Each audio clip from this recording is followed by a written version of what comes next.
নমস্কার বন্ধুরা, শান্তি রান্নাঘরে সবাইকে স্বাগত। আমি শান্তি। আজকে চলে এসেছি আবার একটা রেসিপি নিয়ে। আজকের রেসিপি গাজরের রসবড়া।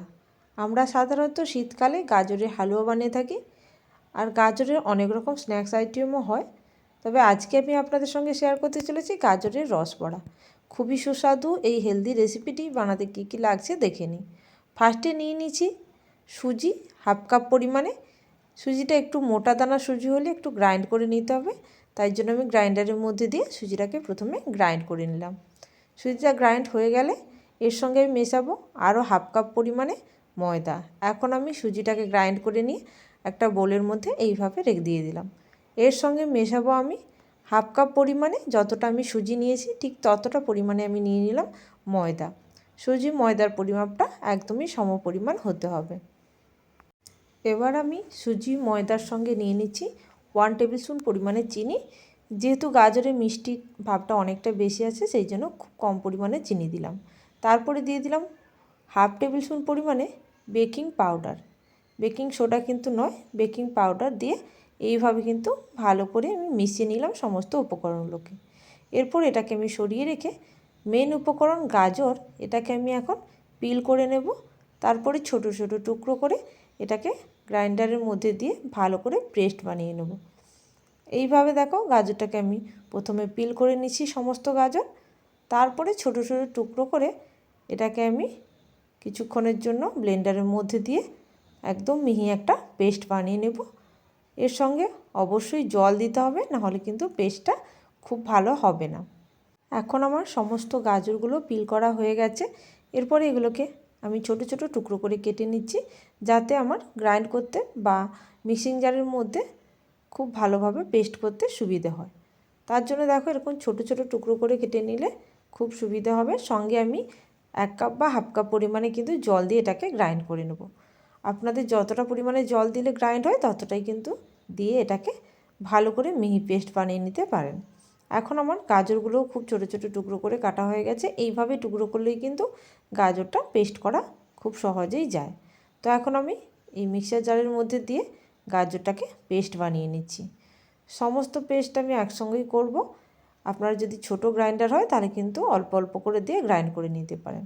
এখন দেখো এরকম একটা পেস্ট আমি রেডি করে নিয়েছি। এই পেস্টটা আমি সমস্ত উপকরণের সঙ্গে একসঙ্গে মেশাবো। তার আগে আরও কিছু উপকরণ আমার এখানে মেশানো বাকি আছে। এখন আমি এর সঙ্গে মেশাচ্ছি গুঁড়ো দুধ প্রায় 3 টেবিল স্পুন পরিমাণে, অর্থাৎ 10 টাকার যে একটা প্যাকেট হয় গুঁড়ো দুধের, সেই প্যাকেটের 1 প্যাকেট পুরো কিন্তু আমি দিলাম এখানে।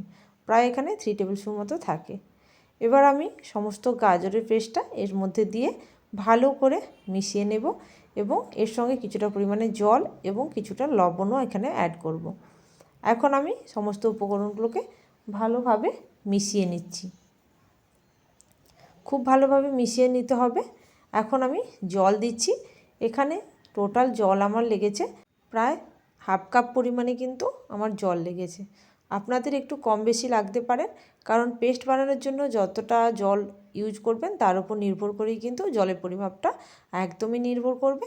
আমি এখন পেস্টটা দিয়ে দিয়েছি, সঙ্গে কিছুটা জল অ্যাড করেছি হাফ কাপ পরিমাণে। এরপরে দেখো আমি অল্প অল্প করে কিন্তু পুরো জলটা দিচ্ছি, পুরোটা কিন্তু একসঙ্গে আমি মিশিয়ে নিচ্ছি না।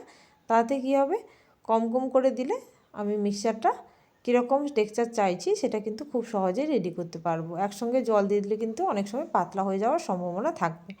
তো এখন আমি এইভাবে ভালো করে মিশিয়ে নিচ্ছি। খুব সহজভাবে এই রেসিপিটা আর খুবই অল্প সময়ে আপনারা বাড়িতে বানাতে পারবেন।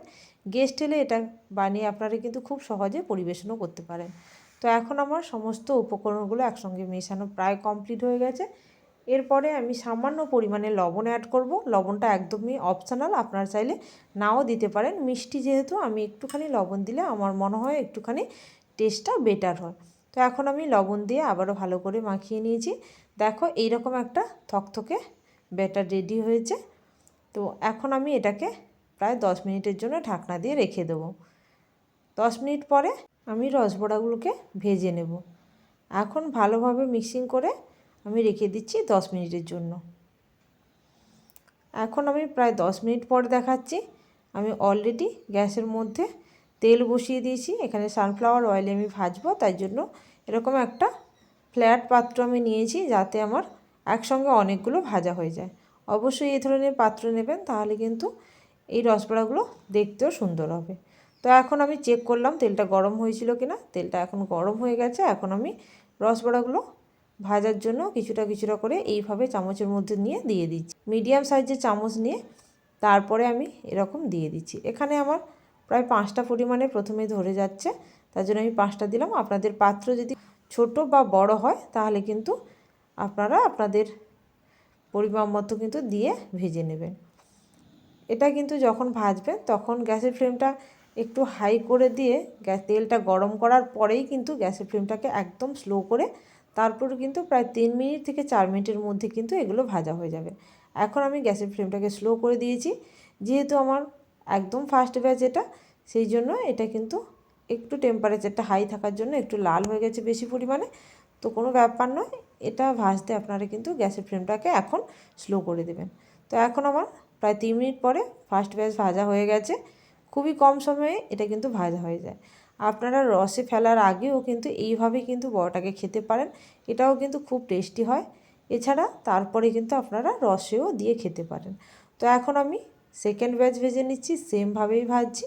দেখো সেকেন্ড ব্যাচ ভাজার সময় কিন্তু টেম্পারেচারটা একদম ঠিকঠাক আছে। আমি গ্যাসের ফ্লেমটাকে এখন কিন্তু স্লো রেখেছি, তাতে দেখো খুব সুন্দরভাবে আমার রসবড়াগুলো রেডি হচ্ছে। এখন আমি এই রসবড়াগুলোকে এবার উল্টে পাল্টে ভেজে নেব। সেকেন্ড ব্যাচের রসবড়াগুলো কিন্তু আমার প্রথম ব্যাচের থেকে কিন্তু খুব ভালো হয়েছে বলে মনে হলো। তো দেখো এখন কিন্তু এইভাবে উল্টে নিচ্ছি। খুবই ক্রিস্পি হয় এটা, আর খুবই সফট হয়। আপনারা একবার বাড়িতে বানিয়ে দেখুন।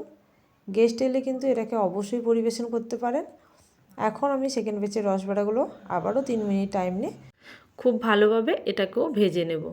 তো যতক্ষণ আমার এই রসবড়াগুলো ভাজা হবে ততক্ষণ কিন্তু আমি আমার চিনি শিরাটাকে রেডি করে নেব। চিনি শিরাটা বানাতেও খুব বেশি টাইম লাগবে না, আপনারা চাইলে আগেও চিনি শিরাটা বানিয়ে রাখতে পারেন।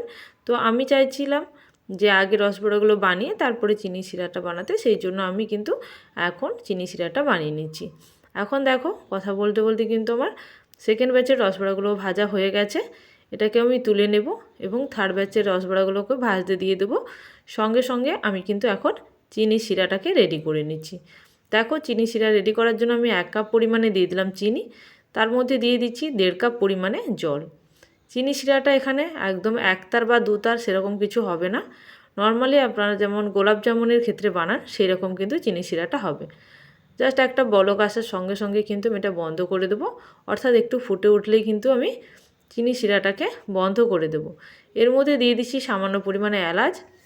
তারপরে আমি এটাকে যখন ফুটে আসবে ভালো মতো, তো গ্যাসের ফ্লেমটাকে অফ করে দেবো। তার আগে আমি এখানে কিছুটা পরিমাণে ফুড কালার অ্যাড করছি। তো ফুড কালারটা এখানে অপশনাল, আপনারা চাইলে দিতে পারেন না দিতে পারেন, তবে আমি শুধুমাত্র কালার আনার জন্যই কিন্তু ফুড কালারটা এখানে অ্যাড করব। ফুড কালারের জন্য কিন্তু কোনো রকম টেস্টের এখানে পরিবর্তন হবে না।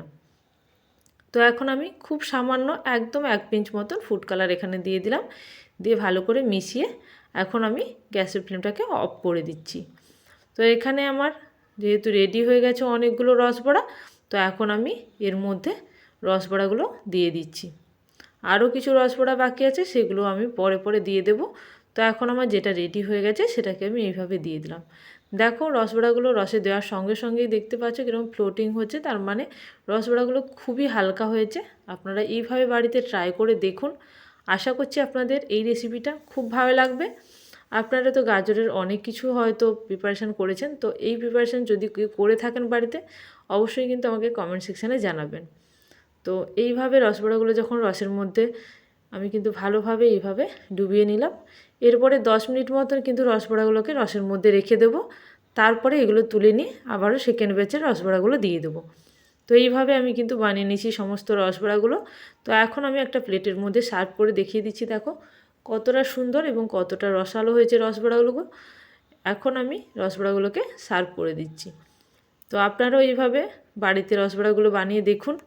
তো এখন আমার রসবড়াগুলো সার্ভ করে দিলাম একটা প্লেটের মধ্যে সামান্য রস দিয়ে, এবং ওপর থেকে কিছুটা আমি বাদাম দিয়ে কিন্তু এইভাবে সার্ভ করেছি, তাতে দেখতেও খুব ভালো হবে এবং খেতেও তো খুব ভালো হবেই।